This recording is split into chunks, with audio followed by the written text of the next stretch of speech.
우리와 함께 하셨고 우리 평생의 여호와의 손길이 우리를 붙잡아 이끌어 주셨고 지금도 하나님께서 우리와 함께 하고 계심을 다시 한번 우리들이 찬양의 고백을 통하여서 느끼게 하시고 깨닫게 하셔서 감사합니다.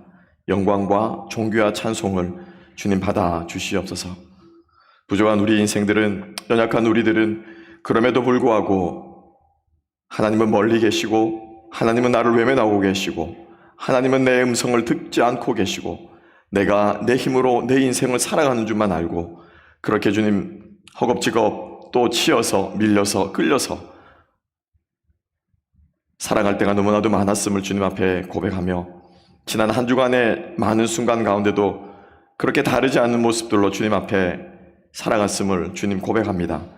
연약함과 부족함을 다시 한번 주 예수 그리스도의 십자가의 은혜로 정결케 하여 주시고 우리 옷에 묻은 먼지를 털어주시고 또 우리를 주의 그리스도의 보혈로 깨끗하게 씻겨주셔서 주님 앞에 고백하며 외치며 주의 음성을 듣기에 합당한 심령과 귀를 허락하여 주시기를 원하오니 주님 다시 한번 주 예수 그리스도의 보혈로 우리를 온전한 사람으로 온전한 예배자로 세워주시기를 간절히 바라옵고 소망합니다.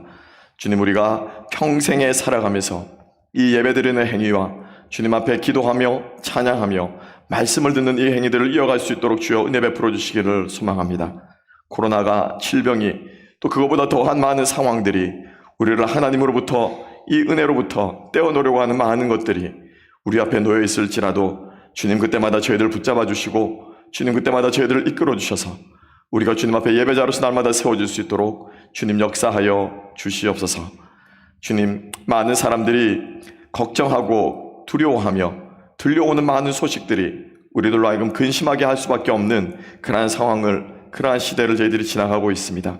하지만 돌아보건대 어느 한때가 주님 앞에 평안하던 때가 있었습니까? 세상이 언제나 어느 한때나 조용할 때가 있었습니까?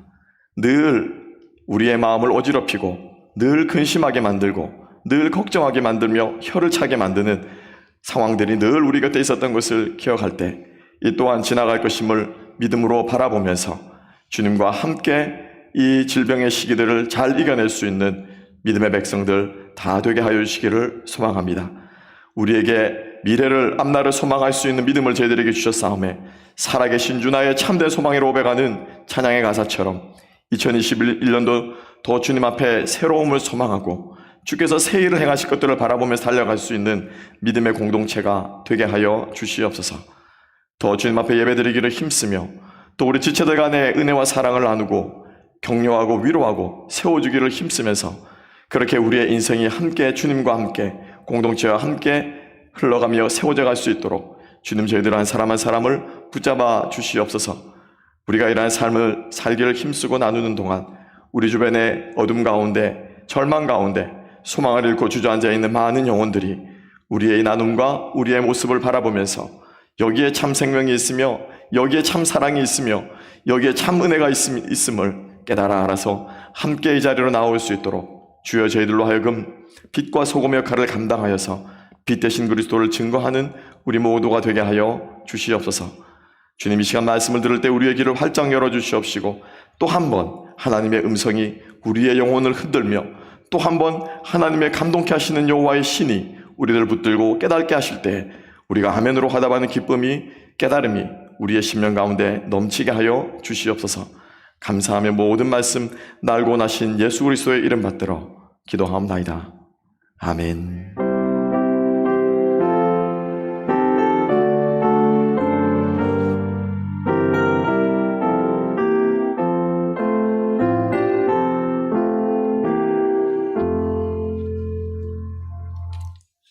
할렐루야. 하나님께서 오늘 우리에게 주신 말씀 사무엘상 7장 말씀을 함께 보겠습니다.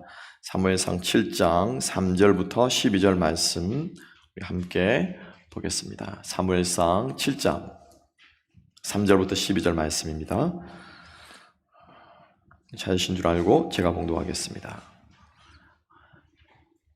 사무엘이 이스라엘 온 족속에게 말하여 이르되 만일 너희가 전심으로 여호와께 돌아오려거든 이방 신들과 아스다롯을 너희 중에서 제거하고 너희 마음을 여호와께로 향하여 그만을 섬기라. 그리하면 너희를 블레셋 사람의 손에서 건져내시리라. 이에 이스라엘 자손이 바알들과 아스다롯을 제거하고 여호와만 섬기니라. 사무엘이 이르되 온 이스라엘은 미스바로 모이라. 내가 너희를 위하여 여호와께 기도하리라 하매 그들이 미스바에 모여 물을 길어 여호와 앞에 붓고 그날 종일 금식하고 거기에서 이르되 우리가 여호와께 범죄하였나이다 하니라. 사무엘이 미스바에서 이스라엘 자손을 다스리니라. 이스라엘 자손이 미스바에 모였다 함을 블레셋 사람들이 듣고 그들의 방백들이 이스라엘을 치러 올라온지라. 이스라엘 자손들이 듣고 블레셋 사람들을 두려워하여 이스라엘 자손이 사무엘에게 이르되 당신은 우리를 위하여 우리 하나님 여호와께 쉬지 말고 부르짖어 우리를 블레셋 사람들의 손에서 구원하게 하소서 하니 사무엘이 젖 먹는 어린 양 하나를 가져다가 온전한 번제를 여호와께 드리고 이스라엘을 위하여 여호와께 부르짖음에 여호와께서 응답하셨더라. 사무엘이 번제를 드릴 때 블레셋 사람이 이스라엘과 싸우려고 가까이 오매 그날에 여호와께서 블레셋 사람에게 큰 우레를 발하여 그들을 어지럽게 하시니 그들이 이스라엘 앞에 패한지라. 이스라엘 사람들이 미스바에 나가서 블레셋 사람들을 추격하여 벳갈 아래에 이르기까지 쳤더라. 사무엘이 돌을 취하여 미스바와 센 사이에 세워 이르되 여호와께서 여기까지 우리를 도우셨다 하고 그 이름을 에베네센이라 하니라. 아멘. 우리 말씀과 함께 여기까지 도우신 하나님이라는 제목으로 은혜를 나누겠습니다. 생각해 보니까 이 말씀을 작년 2019년 12월 마지막 주에도 제가 나누었었습니다. 참 모르겠어요. 제 마음속에 한 해를 돌아볼 때마다 우리 집사님 오늘 찬양을 준비하면서도 동일한 마음이시지 않으셨을까 생각을 합니다. 돌아보면 하나님의 은혜가 보이고 돌아보면 도우심의 손길이 보이는 것 같습니다. 그런데 하나님께서 우리 이제 2021년도에는 돌아보고 기뻐하지 말고요, 미리 보고 기뻐할 수 있는 우리가 되었으면 좋겠습니다. 하나님께서 우리를 도우실 것을 믿고 바라볼 때 그 도움이 왔을 때 기다리던 도움이 왔구나, 하나님이 도우셨구나, 이런 것들을 우리가 확인하면서 갈 수 있으면 얼마나 좋을까 생각을 해봅니다. 그래서 하나님이 도우시는 사람은 어떤 사람이 하나님이 도우시는가, 하나님이 어떤 사람을 도우시는가에 대해서 여러분들과 함께 크게 세 가지로 좀 은혜를 나누었으면 좋겠습니다. 여러분, 하나님 도우심 받고 싶으시죠? 그죠? 내 힘이 부족할 때, 또 내 한계에 부딪힐 때, 누가 좀 내 손을 잡아줬으면 좋겠을 때, 그때 하나님께서 도우신다면 얼마나 인생이 살만나겠습니까? 우리가 그러한 하나님이 도우시는 줄로 믿고, 그러면은 어떤 사람이 도움을 받는가 함께 한번 생각해 보았으면 좋겠습니다. 첫 번째로 하나님께서 기도하는 사람을 도우신다라고 하는 것입니다. 이스라엘 백성들은 미스바로 사무엘이 이스라엘 백성들을 불러 모아서 아스타롯을 제거하고 그리고 우상을 제거하고 회개하는, 즉 부흥회를, 쉽게 말하면 우리식으로 표현하면 부흥회를 열었죠. 이스라엘 백성들은 그 부흥회에 참여해서 은혜를 경험했어요. 하나님께서 기도할 때 우리의 마음을 감동을 주시는구나, 정말로 하나님만이 우리가 섬겨야 될 참신이구나, 아스다롯과 바알과 이런 선지자들에게는 아무리 기도해도 응답이 없구나 라고 하는 것들을 이스라엘 백성들은 그 앞부분에 보면요, 몇 절입니까? 6절 말씀, 그죠? 그들이 미스바에 모여 물을 길어 여호와 앞에 붓고 그날 종일 금식하고 거기서 이르되 우리가 여호와께 범죄하였나이다 하니라. 회개하는 회개 운동이 일어난 거죠. 그러니까 즉 다시 말하면 이스라엘 백성들은 사무엘과 함께한 그 미스바 집회에서 은혜를 받은 거예요. 은혜를 받은 거예요. 여러분, 오늘 찬양 가운데 은혜 받으셨죠? 아멘. 예. 그러면은 어떻게 해야 됩니까? 한 주간을 그렇게 찬양하며 사셔야 되는 거예요. 그렇죠? 그래서 이스라엘 백성들이 그 미스바의 성회에서 은혜를 받는 그 은혜가 딱 임하니까 바로 그 은혜를 적용할 수 있는 기회가 온 거예요. 어떤 기회가 온 겁니까? 블레셋이 쳐들어온다 하는 이야기를 듣는 것입니다. 여러분, 잘 생각해 보십시오. 은혜를 받고 나서 오는 위기는요, 기회입니다. 아멘. 왜냐하면은 은혜 가운데 은혜 받고 우리가 충전이 되어 있거든요. 힘을 얻었거든요. 무기가 있거든요. 준비가 되어 있거든요. 그러니 은혜 가운데, 은혜 다음에 오는 위기는 여러분 기회로 생각하십시오. 하나님께서 내 믿음을 테스트하시거나 시험하시려는 기회구나 라고 생각할 때 여러분, 하나님의 도우심의 손길이 보일 줄로 믿습니다. 그래서 이스라엘 백성들은 그 기도의 능력을 이미 경험한 거예요. 미스바 집회에서 기도의 은혜를 경험했기 때문에 그들이 나가면서 사무엘에게 뭐라고 말하고 있습니까? 8절 말씀. 8절에 이렇게 말하고 있죠. 이스라엘 자손이 사무엘에게 이르되 당신은 우리를 위하여 우리 하나님 여호와께 쉬지 말고 부르짖어 우리를 블레셋 사람들의 손에서 구원하시게 하소서. 이스라엘 백성들이 기도의 맛을 본 거예요. 하나님이 어떤 분이신지를 깨달은 거예요. 우리가 주님께로 돌아갈 때 주님께서 역사하시는구나. 이것을 아니까는 기도하지 않을 수가 없다라는 거예요. 기도를 안 하면은, 기도 안 하는 사람은 왜 안 하느냐? 기도의 맛을 모르기 때문이에요. 기도의 맛을 모르기 때문에. 그 좋은 걸 왜 안 해요? 그 능력 있는 걸 왜 안 해요? 기도만 하면은 문제가 해결되는데, 기도만 하면은 하나님의 도우심이 손길이 보이는데 왜 기도를 안 합니까? 기도의 맛을 모르기 때문이에요. 우리 사람은 이기적입니다. 그래서 기가 막히게 맛있는 것은 골라 먹을 줄 압니다. 어떤 분은, 우리 성도님 중에 한 분은 케이크를 드시면은 크림만 긁어 드세요. 크림만. 그게 뭐 건강에 좋다고. 근데 그게 그렇게 맛있다는 거예요. 케이크의 크림 맛을 그분은 아시는 거죠. 독특하게. 기도의 맛을 아는 사람은 기도하지 않을 줄로 믿습니다. 그래서 이스라엘 백성들은 사무엘에게 우리를 위하여 기도해달라고 얘기하고 있는 것입니다. 사무엘도 이때 경험한 거예요. 하나님의 은혜를 경험한 거예요. 그래서 사무엘은 그의 인생의 마지막에 이스라엘의 역사의 무대에서 사라지면서 이렇게 이스라엘 백성들을 위해서 다짐을 합니다. 사무엘상 12장 23절에서 나는 너희를 위하여 기도하기를 쉬는 죄를 여호와 앞에 결단코 범치 아니하리라. 이 말을 남기고 사무엘은 역사의 무대에서 사라집니다. 나는 너희들을 위해서 죽는 날까지 기도하기를 쉬지 않겠다. 이게 얼마나 멋진 말입니까? 그런데 여기서 우리를 갸우뚱하게 하는 것은 기도하기를 쉬는 무엇을? 게으름을 뭐라고 말합니까? 죄를 범치 않겠다. 여러분, 왜 기도하지 않는 것이 죄입니까? 기도하지 않는 것은 게으른 거죠. 기도하지 않는 것은 제가 말씀드린 것처럼 기도의 맛을 모르는 거죠. 왜 기도하지 않는 것이 죄가 됩니까? 아시는 분? 기도는 우리를 하나님께로 인도하는 길입니다. 기도는 우리와 하나님과 이어주는 연줄과도 같은 것입니다. 기도는 우리와 하나님과 대화함으로 커뮤니케이션하는, 소통하는 수단입니다. 어떤 표현을 쓰든지 간에 기도는 우리와 하나님을 이어주는 something입니다. 그죠? 그것이 부르짖음이 되었건, 그것이 고백이 되었건, 그것이 찬양이 되었건, 무엇이 되었든지 간에 우리는 하나님께 아뢰고 하나님은 우리를 듣습니다. 하나님은 우리에게 말씀하시고 우리는 그분을 듣습니다. 이게 뭐예요? 기도예요. 그러면 이 우리와 하나님과의 관계를 이어주는 이것이 중단된다라고 여러분 생각해 보십시오. 중단된다라고 생각해 보세요. 이 지구상의 그 어느 것도요, 인위적으로 말고 자연적으로 만들어진 진공 상태라는 것은 없습니다. 반드시 공기가 비면은 거기에는 무언가가 채워지게 되어 있습니다. 인위적으로 만든 진공 상태 말고요. 하나님과 나 사이에 기도라는 것이 빠지게 되면 그 자리는 반드시 다른 것이 채우게 되어 있고 우리는 죄를 지을 수밖에 없는 존재로 전락한다는 거예요. 1년, 2년 기도 안 하고 여러분 살아보세요. 하루 이틀 기도 안 하고 여러분 지내보세요. 무감각해지죠? 느낌이 없어지죠? 하나님이 나를 사랑하는가가 잘 안 느껴지시죠? 그리고 그 사이에 그게 안 느껴지면 그나마 다행. 메마르고 거칠어진 그 마음에 반드시 죄악이 틈탄다는 것입니다.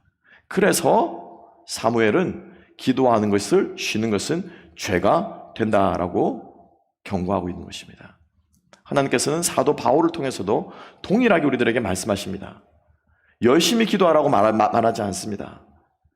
뜨겁게 기도하라고 말하지 않습니다. 데살로니가 후서에서 뭐라고 말합니까?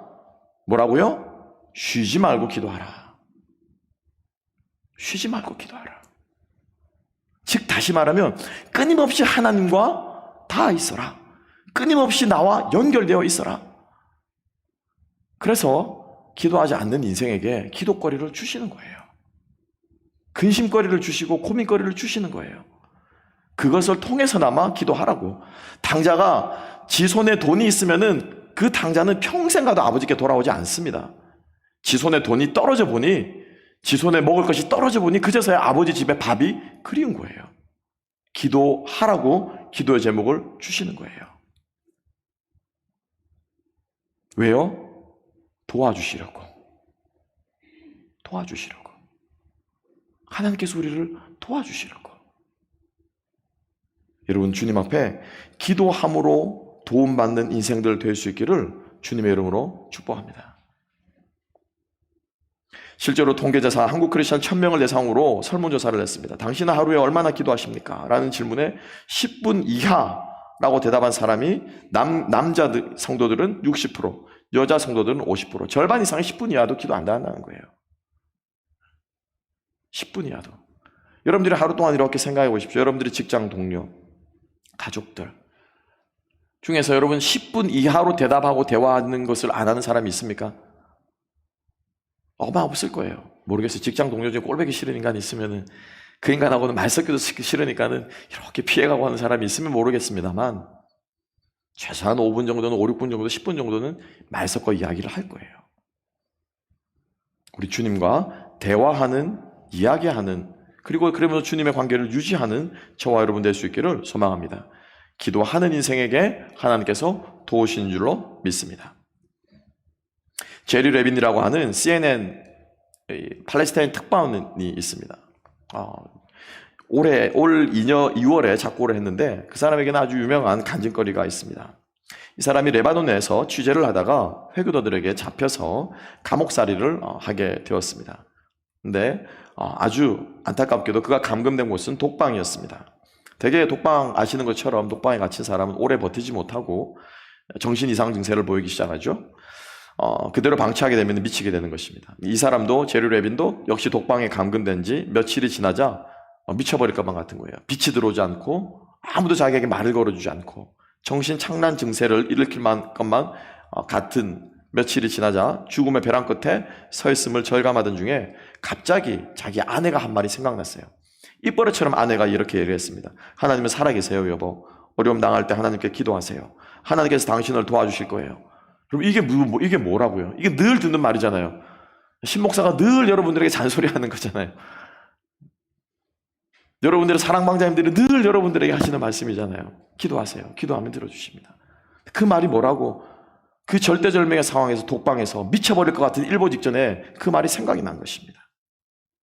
그렇지. 내가 왜 이렇게 외로움과 싸우고 있는가? 하나님과 대화를 해봐야겠다. 제리 레빈은 기도가 아니라 그냥 하나님께 이야기를 한 거예요. 하나님 살아계십니까? 정말 살아계시다면 저로 하여금 깨닫게 하옵소서. 하나님이 정말 살아계시다면 이 감옥 안에서 제가 미치지 않도록 저를 돌봐주시고 지켜주십시오. 놀랍게도 하나님의 이름을 부르자 본인의 고백입니다. 불안과 두려움, 공포 속에 있던 그의 마음속에 평강이 조금씩 생기는 것을 느끼기 시작합니다. 기쁨이 생깁니다. 자기를 가둬놓은 사람들에 대한 증오심도 점점 사라집니다. 오히려 그들을 용서해달라는, 이교도들을 용서해달라는 기도가 그의 입에서 나옵니다. 그래서 1년 후에 그가 감옥에서 나왔을 때는 몸도 마음도 멀쩡한 상태로, 건강한 상태로 정상으로 감옥에서 출소할 수 있게 되었다고 그는 간증하고 있습니다. 여러분, 기도하는 사람을 주님께서 도우신 줄로 믿습니다.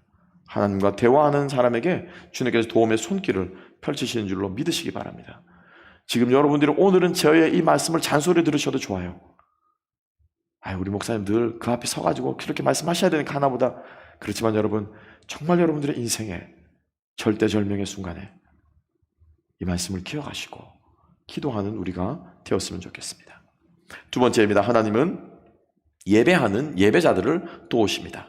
9절 말씀, 사무엘은 그냥 하나님께 기도하지 않았습니다. 기도하러 나아가는 사무엘은 9절에 뭐라고 기록하고 있습니까? 사무엘이 전 먹는 어린 양 하나를 가져다가 온전한 번제를 여호와께 드리고 이스라엘을 위하여 여호와께 부르짖음에 여호와께서 응답하셨더라. 아멘. 여러분 잘 보세요. 이미 미스바 집회가 일어났습니다. 부흥회를 했습니다. 그죠? 이미 한번 뜨겁게 예배를 드렸어요. 그런데 사무엘은 하나님께 나아갈 때 또다시, 이 번제라고 하는 것은 sacrifice는 뭐예요? offering은 무슨 뜻입니까? 예배잖아요. 예배. 그죠? 또다시 하나님께 예배드리면서 기도하고 있는 거예요. 즉 다시 말하면 하나님은 당신에게 예배하는 자들을 도우신다라고 하는 사실을 여러분 기억하시기 바랍니다. 예배 가운데 우리가 눈을 감고 기도하죠. 찬양 드리면서 눈을 감고 묵상하죠. 그리고 대표기도를 하는 동안 여러분들은 대표기도에 함께 동참하시죠. 예배가 끝나고 말씀을 정리하면서 여러분들이 간단하게 기도를 하시죠. 축도 받기 위해서 여러분들이 머리를 숙여 엎드려 기도하시죠. 여러분 일주일 중에 가장 많이 눈 감고 기도하는 시간은 예배 시간 아닙니까? 예배 가운데 하나님의 도우심이 임하시는 줄로 믿으시기 바랍니다. 예배라고 하는 것은 아보다라고 하는 것, 그죠? work라고 하는 것, service라고 하는 것, serve라고 하는 뜻을 가지고 있는 아보다에서 나온 아바드가 예배라는 뜻입니다. 즉 다시 말하면 하나님을 섬기는 가운데 나아가는 것이 이게 예배예요. 그러니까 내 기분으로 제가 지난번에 말씀드렸죠. 예배가 하나님이 주시는 은혜를 받기 위해서 오는 게 이게 예배가 아니에요. 기본적인 예배의 first step은 뭐냐면은 내가 하나님을 뭐예요? 섬기는 거예요. 무엇에 감사해서? 주신 은혜에 감사해서. 주신 구원의 은혜가 감사해서. 그래서 주님을 섬기다 보면 그 섬김 가운데 뭐가 있습니까? 기쁨이 있잖아요. 여러분들이 봉사하면은 나에게 이로울 것은 별로 없어요. 시간 쓰죠, 돈 쓰죠, 몸 쓰죠, 힘 쓰죠. 그죠? 그리고 그런데 내 것을 쏟아붓는데 이상하게 신기하게 내 마음에 무엇이 기쁨이 있어요. 보람이 있어요. 그죠? 우리가 주님을 섬길 때 주님께서 우리에게 채워주시는 것이 있습니다. 이게 뭐냐면은 은혜예요, 이게 은혜. 그래서 은혜를 바라고 예배에 가는 것이 아니라 하나님 한 분만 바라고 예배에 나아가는 것입니다. 주님만 바라고 예배에 나가 주님을 섬기면 내 감정 내려놓고 내 마음에 얹자는 건 내려놓고 내 마음의 죄악들을 내려놓고 주님을 섬기다 보면 주님께서 우리에게 주시는 은혜가 있는 거예요. 이렇게 주님과 이렇게 그죠? 상호 이렇게 주고 받고 하는 가운데 하나님의 도우심의 손길이 우리 가운데 임한다라고 하는 것입니다. 여러분 축복합니다. 예배드리는 삶에 성공할 수 있는 저와 여러분 될 수 있기를 주님의 이름으로 축복합니다. 우리 2021년도 표어가 그래서 예배자를 세우는 교회예요. 예배자를 세우는 교회예요. 여러분 예배할 때 여러분들의 인생이 문제가 풀리게 되는 기적이 임하기를 주님의 이름으로 축복합니다. 예배하게 될 때 내가 변화되는 기적을 경험하게 되기를 주님의 이름으로 축복합니다. 이 예배 자리 가운데 모든 우리 인생의 실마리들이 풀리고 매듭이 풀리고 주님 앞에 인도함 받는 역사가 있게 되기를 주님의 이름으로 축복합니다. 너무너무 신기해요. 예배를 드리면은 잡으세요. 그래서 이제 이 이스라엘 백성들이 사무엘이 예배 가운데 기도하며 나아갑니다. 근데 이스라엘 백성들이 예배하고 있는 중에 블레셋이 쳐들어온 거예요. 아니 하나님께 예배를 하면, 그죠? 하나님께 예배를 하면 하나님께 좀 지켜주셔야 좀 예배에 집중할 수 있지 않겠습니까? 예배를 드리려고 막 하는데 막 전화가 와가지고 막 뭐 주변에 또 뭐가 와가지고 뭐 사장님 뭐 일이 터졌어요. 뭐 직장인 뭐 비상사태가 걸렸으니 출근하세요. 막 이런 문자가 오면은 어떻게 예배에 집중할 수 있겠습니까? 그런데 지금 이스라엘 백성들이 하나님 앞에 미스바에서 모여 예배드리고 부흥하고 기도하는 중에 누가 쳐들어온다는 거예요? 적들이 쳐들어온다는 거예요. 적들이 쳐들어온다는 거예요. 아이러니하죠. 그죠? 예배드리면은 방금 제가 말했잖아요. 예배드리면 인생이 문제가 해결되고 매듭이 풀리고 축복하셔야 되는데 예배드리는데 오히려 문제들이 막 나를 엄습해 올 것처럼 느껴지는 그러한 상황, 그러한 환경들. 그죠? 근데 여러분 이거는 하나님께서 이스라엘 백성들에게 가르쳐주고자 하는 시범 케이스예요. 시범 케이스예요. 그래서 이것이 이제 세 번째로 이어지게 되는데 하나님께서는 어떤 사람을 승패를 전쟁에 이기고 지는 것을 당신의 손에 맡기는 사람을 도우신다라고 하는 거예요. 아멘. 예. 하나님께 맡기는 사람을 도와주십니다. 끝까지 지가 해보겠다고 하는 사람 하나님도 어쩔 수 없어요. 그래 그럼 한번 해봐. 안 되죠. 무슨 말이냐면 블레셋 사람들이 쳐들어오다가 이스라엘 백성들이 예배를 드리는데 블레셋 사람들이 쳐들어오다가 이스라엘 백성들은 손 하나 까딱하지 않고 있습니다. 예배를 드리고 있습니다. 좀 두려우니까 사무엘에게 기도해 주십시오라고 부탁하고 있습니다. 이게 그냥 That's all. 이게 전부예요. 그런데 이스라엘 블레셋 사람들이 쳐들어오다가 갑자기 하늘에서 우레가 내리고 갑자기 천둥이 치고 갑자기 이들 마음속에 초자연적인 현상 때문에 두려움이 생기는 거예요. 두려움이. 그래서 그냥 그들이 걸음아 나살려라 도망가는 거예요. 도망가는 이스라엘 백성들을 보고 블레셋 사람들을 보고 이스라엘 백성들이 오케이 잡으러 가자. 이렇게 된 거예요. 이렇게 된 거예요. 무슨 말이냐면 우리가 예배할 때 알지 못하지만은 하나님께서 우리의 영혼을 지키시고 하나님께서 우리의 삶의 터전을 지키시고 하나님께서 이 교회를 지키시는 줄로 믿으시기 바랍니다. 우리는 몰라요. 우레가 치는지 뭐가 치는지 몰라요. 근데 우리는 뭐예요? 온전히 예배에 집중하고 있는 거예요. 온전히 예배를 드리고 있는 거예요. 그때 하나님께서 우리가 모르는 푸지부식간에 하나님께서 우리를 지키시고 보호하신다는 것입니다. 이것을 하나님께서 가르쳐주고 싶으신 거예요. 보여주고 싶으신 거예요. 그래서 오히려 예배 드릴 때 하나님께서 쳐들어오게 하시는 셋업을 하시고 오히려 예배만 집중하고 있을 때 이스라엘 백성들은 손 하나 까딱하지 않고 하나님께서 일하셔서 블레셋 사람들을 내쫓으신 거예요. 우리가 할 것은 그럼 무엇입니까? 예배 잘 드리면 돼요. 아멘. 예배 잘 드리시고 예배 가운데 주님께 헌신하시고 순종하시고 예배 가운데 은혜 받으시고 예배 가운데 주님을 섬기시고 예배 가운데 형제들과 지체들과 교제하고 서로 위로하고 격려할 때 하나님께서 우리 인생의 문제를 책임지실 줄로 믿으시기 바랍니다. 그래서 이 하나님께 맡겨드리는 사람에게 승패를 맡겨드리는 사람에게 하나님께서 뭐 하신다고요? 도우신다라는 거예요. 아멘. 이게 기적이에요. 여러분 오늘 이 본문의 말씀은 말도 안 되는 이야기죠. 슈퍼내추럴한 거죠. 그죠? 이스라엘 백성들이 블레셋 사람 적군들이 오고 있는데 하늘에서 웬 갑자기 날벼락, 웬 하늘에서 갑자기 천둥, 그리고 천둥 소리 몇 번 듣는다고 여러분들이 놀랍니까? 아니 칼을 뽑았으면 무라도 잘라야죠. 천둥 소리가 들어도 돌격 앞으로 해가지고 예배드리고 있는 이스라엘 그 자리를 덮쳐야죠. 그죠? 그럼 천둥 소리 몇 번 듣는다고 번개 본다고 뭐가 그렇게 겁이 납니까? 칼을 들고 있어서 벼락 맞으면 떨어질까 봐 겁이 나나요? 뭐가 그렇게 겁이 나요? 그런데 그들은 겁을 먹고 도망갔다라는 거예요. 이게 뭐예요? 기적이에요. 기적. 그죠? 하나님이 하신 거예요. 여러분 잘 생각해 보세요. 뭐가 기적입니까? What is the miracle? 뭐가 기적이에요? 우리는 슈퍼내추럴한 거, 우리는 이해되지 않는 거, 그죠? 내 능력의 한계를, 내 이해를 beyond my understanding 한 거를 가르쳐서 우리는 기적이라고 말하죠. 그죠? 그게 기적이에요. 그게 기적이에요. 그러면 우리의 이해 너머에 계시고 초자연적으로 존재하시고 초월자 되시는 하나님께서 하시는 모든 일은 기적입니까? 아닙니까? 기적이에요? 아니에요? 잘 이해가 안 가십니까? 슈퍼내추럴한 전능하신 하나님으로부터 오는 모든 일들은 기적이에요? 아니에요? 기적이죠? 그죠? 그죠? 이거 잘 생각해 놓으시고 저는 아주 논리적으로 얘기해요. 기적이죠? 그럼 하나님으로부터 온 모든 것이 기적이면 하나님의 기적으로 내가 병이 나은 것 이거 기적이 아니에요? 이거 기적이에요. 그죠? 그러면 하나님께서 하셔가지고 내 사업이 망한 것 이게 기적이에요? 기적 아니에요? 기적이라 말하기 싫으시죠? 기적적으로 망한 거예요. 나는 말이 안 되죠. 기적적으로 병에 걸린 거예요. 기적적으로 쓰러진 거예요. 기적적으로 잃어버린 거예요. 이해 가십니까?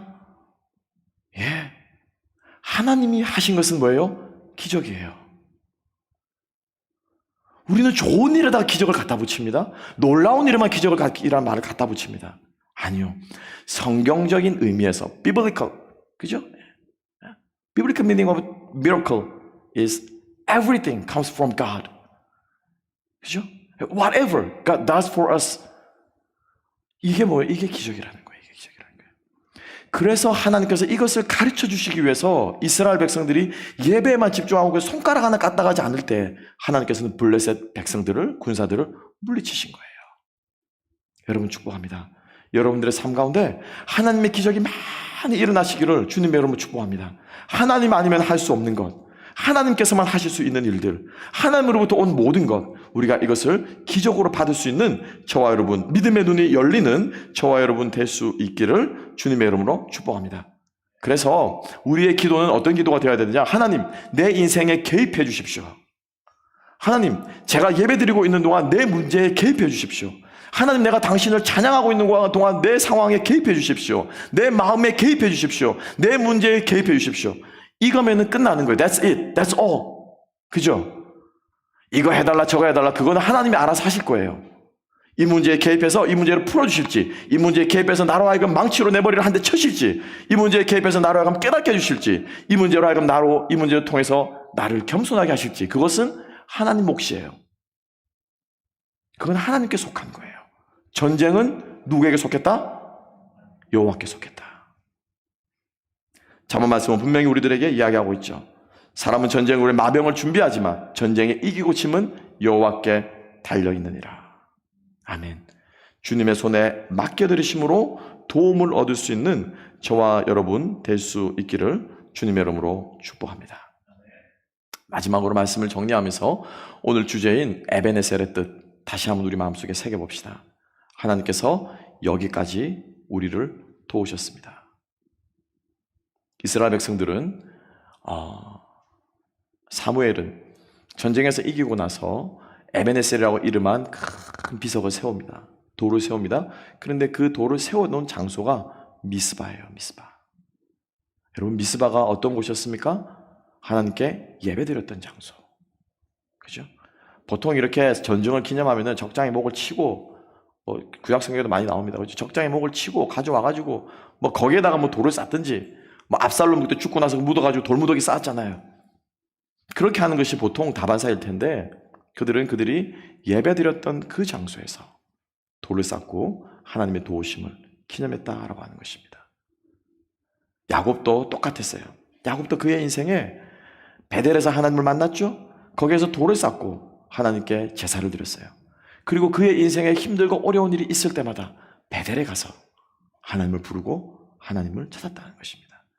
여러분, 저는 아직도 그런 기억이 있습니다. 아마 여기서 오래 신앙생활 하신 분들이 있을 거예요. 아직도 아마 그 교회, 저의 모교회는 매일 저녁마다 불 켜놓고 누구든지 와서 기도할 수 있도록 문을 열어놓고 있을 거예요. 부산역에 내리면은 역에서 걸어서 한 10분 정도면 가거든요, 교회를.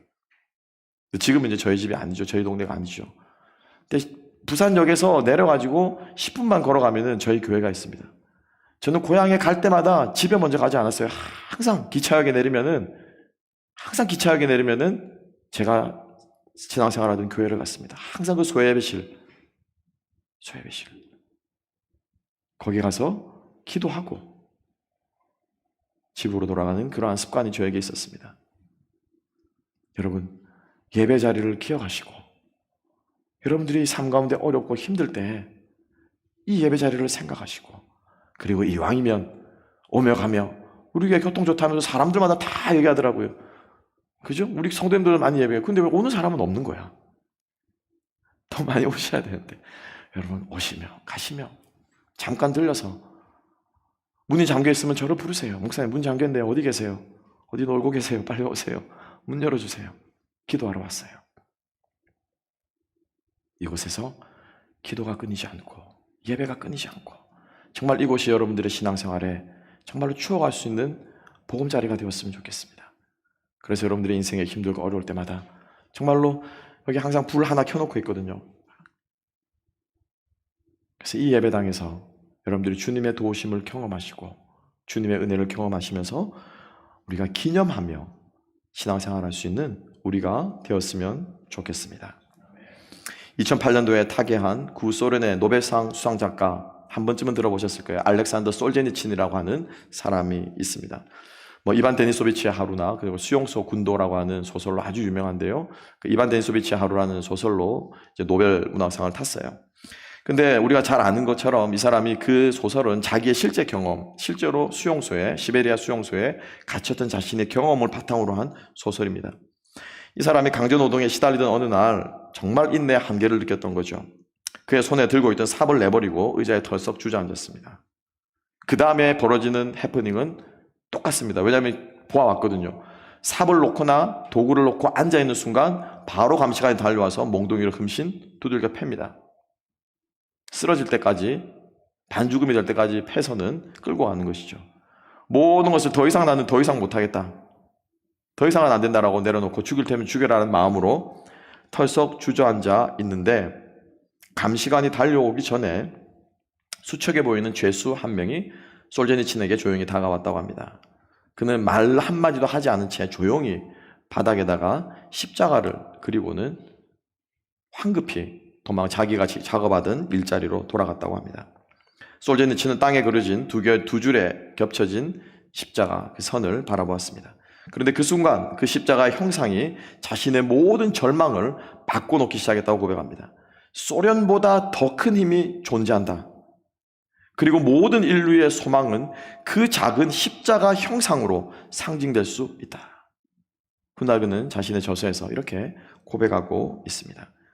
그리고 십자가의 능력을 통해서는 모든 것이 가능하다 라고 하는 것을 깨닫고 팽개쳤던 삽을 들고 다시 작업장으로 돌아갑니다. 이후에 그는 수용소에서 나와서 풀려나서 미국으로 망명을 하게 되죠.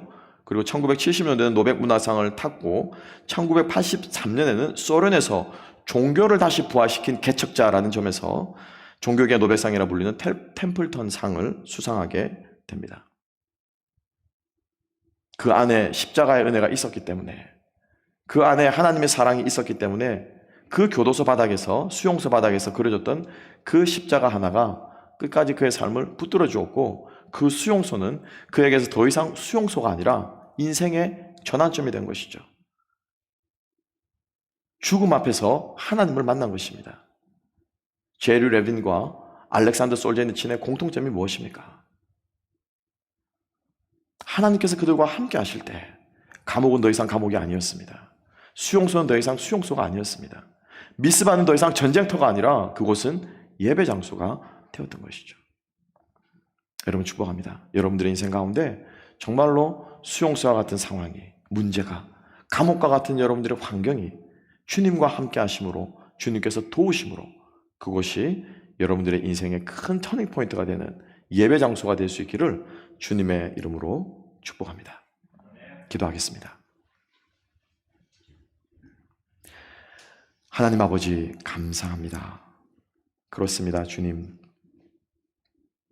다시 한번 여기까지 우리를 도와주신 주님의 은혜에 감사하며 앞으로 우리를 도우실 주님의 그 도우심을 사모하는 우리 모두에게 기도하기를 소망하는 마음과 예배하기를 소망하는 마음과 주님 손에 모든 것을 올려드리려는 결단하는 마음들을 허락하여 주시옵소서.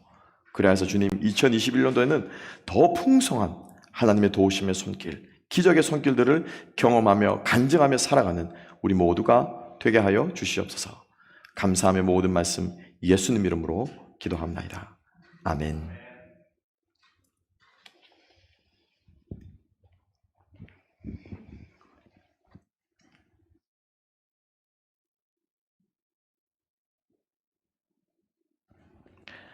죄송합니다. 우리 찬양 한 곡 하고 우리 마무리 짓도록 하겠습니다.